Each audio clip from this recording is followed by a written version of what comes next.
All right, y'all. Post work day, we are on our way to go hit El Gimnasio. But I don't want to talk about gym shiz. I want to talk about,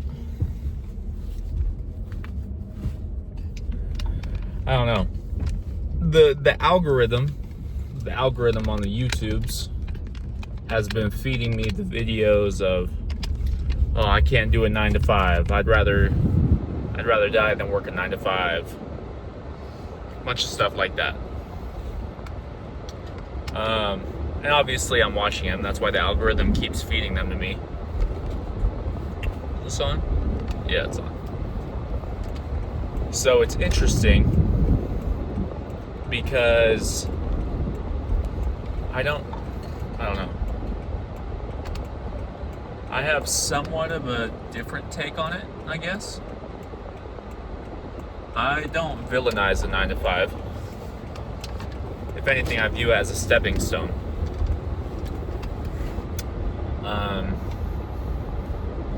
I don't think you have to be all in on one thing in order to make that thing profitable. A lot of people are all in or all out on anything. And granted, if you aren't all in on something, you're not going to be able to put as much time into it as possible. But I learned a lesson back in, I think it was my second semester of college, freshman year, before I went on my 2-year mission thing. I learned the lesson that I need to keep myself busy with stuff in order to be the most productive I can be. So personally, just knowing myself, I know that if I were to go all in on some sort of business thing, I probably would be lazier than I am in terms of these side things I want to work on. Lazier than I am at the 9 to 5 I'm at right now. I think there is something, I think if you are truly wanting to go build something and create something on the side, then you're going to do it. No matter what it takes, diligence and drive to just work on that thing. It's a lot. It's so interesting though. I think a lot of people just like to accept the ease that a 9 to 5 creates for you. You go to work, you do the work, and you get paid for it. You don't have to worry about how you're going to make the money or what you need to make. Like, you don't have to worry about figuring all that stuff out. You go, you're told what to do, and then you get reimbursed for doing that stuff. So I don't villainize it. I view it as a stepping stone because your bills need to get paid. And it's nice to be able to not have to stress about your bills. And then it really becomes almost an introspective self-inventory. Where if you're at a 9 to 5 and before you had dreams, you might have a rude awakening and kind of see that you're not as passionate about your dreams as you thought you were. You might have just been teasing yourself with the thought of achieving dreams and stuff like that. Because it's real easy to just let go to work, and then just relax and chill after work. But, like I said, if you are really serious about it, you're going to put in the work for it. And you might not get results quick. It might be a really long time. You might get results quick. Who knows? But I do think it's good to have some sort of non-stressful way for you to get your bills and your necessities paid for. And then from there on out, you can use the rest of your time however you want. Whether it is productive building something, whether it is enjoying time alone, enjoying time with other people or a loved one. That's the cool thing about all this. You can really choose what you want to do and where you want to put your time. And I've shot so many of these videos, a lot of which never even came out. And so there's probably things that I might be referring back to that might have not even come out on here. But it's cool that you can choose like what you want to do with your life and where you want to put your time. And it's not necessarily easy. For the longest time, I felt like I was lacking the balance of that I needed out of life. One of the co-founders at the company I'm at right now, he kind of gave this quadrant, and I'm sure he got it from somebody else, but this quadrant is in a sense supposed to represent the balance of life. And it's an interesting way to think about it, because normally when you think of balance, you think of a scale which only has two aspects of it. But this quadrant is almost like a three-dimensional scale, if you think about it like that. And in the quadrant, you've got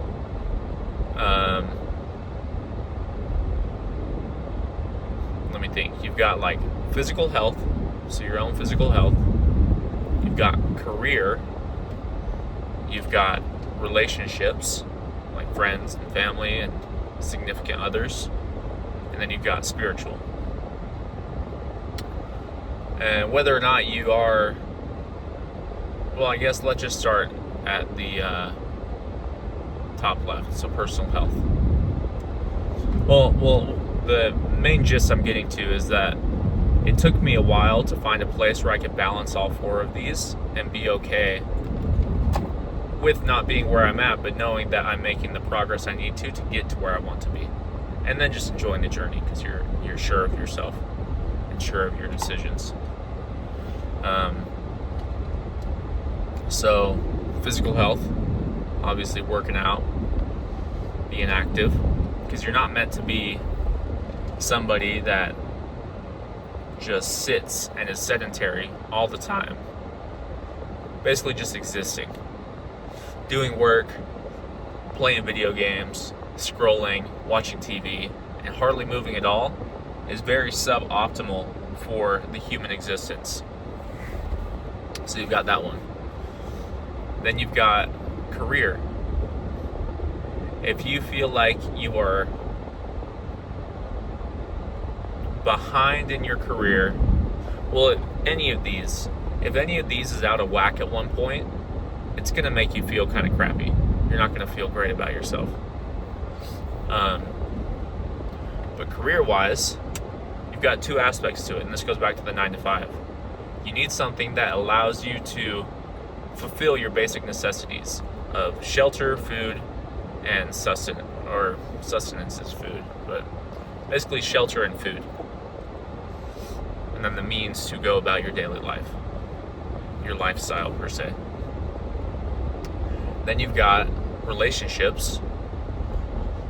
No matter whether you're introvert or extroverted, we are, as a human race, we are a social people. So you need some sort of social interaction with people. I personally think that in-person social interaction is much better than purely virtual social interaction. I think it's important to get in-person interactions with people. And I've seen people that will label themselves as introverted, but when they shut themselves off from everybody else, it is a hindrance to them. I think it's just, no matter whether you're introverted or extroverted, it's healthy to get out and be around people. It doesn't have to be a lot of people, but at least do it on a fairly consistent basis. Then obviously your spiritual side. Now, you don't have to necessarily believe in God or any other number of beliefs that are out there. But no matter what, there is a spiritual aspect to life and our existence. And so whatever that means for you, whether it is some sort of meditation or whatever your beliefs are, make sure that you're tending to your spiritual garden in a sense, making sure it's not dying. And if you can find a way to marry all four of those and tend to them on a consistent basis or a regular basis, then you're pretty blessed. Like you're good. You might not have all the things you want in life materialistic wise or relationship wise, but if you are tending to each of them, then I mean, I'd be willing to bet, I can't guarantee it because I haven't seen it in my life yet, but I'd be willing to bet that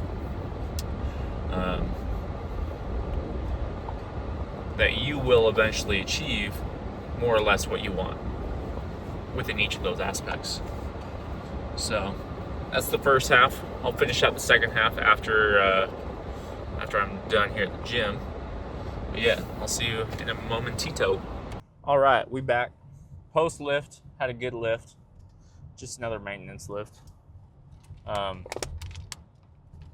Last thing I wanted to touch on, I was thinking about it as I was walking into the gym.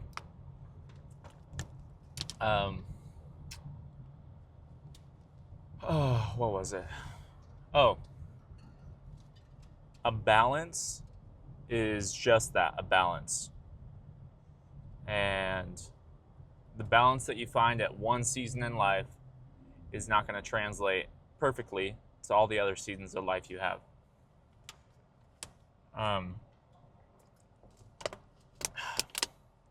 There are seasons of work. Well, I guess let's relate it to the gym. In the gym, you go, you get the muscle stimulus, put in the work, eat the food, do everything, right? You're tending to your body. But then you have periods of rest, periods of exercise, periods of active recovery. I think it's the same for all those four different aspects of your life at different points. There are some times where career is going to be more of a focus than the other three, but it doesn't mean you just completely negate or neglect the other three areas of life. You have to do enough to at least tend to it, to maintain. And it's like when you're cutting at the gym or cutting like for body transformation. You're not going to the gym to stimulate growth.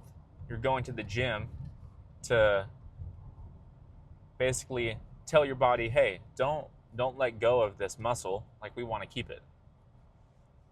So maybe when you're in a season of life where you are focused on your career, or maybe you're focused on relationships, you do enough to maintain the other three aspects of life, or the other two, depending on what you're focusing on.